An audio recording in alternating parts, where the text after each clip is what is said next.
Piinsä keijupölyä hän hieroi aamuisin, että vasta tuulessakin lentää jaksaisi. Kovat oli ajat ollut hällä takana. Mut kuka uskois, et on olemassa surullisia keijuja? Pääpainuksissa mainitsi hän kerran murheistaan. Fauni hymähti, ei ottanut tosissaan. Kuinka muka siivekäs niin maassa olla vois? Vakavasti otti vasta, kun tuo pieni keiju nukkui pois.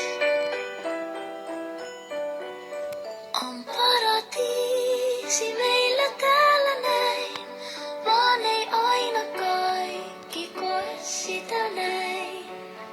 Sillä faunin peikon keijunkin suru joskus kiinni saa ja vie mukanaan. Yksinäisen keijun tarina kosketti kaikkia. Peikot lohdutteli keijuja, haltijat fauneja. Kaikkialla huokausten kerran toistettiin. Miksi se yhden hengen vaati ennen kuin me muistettiin? Ois varaa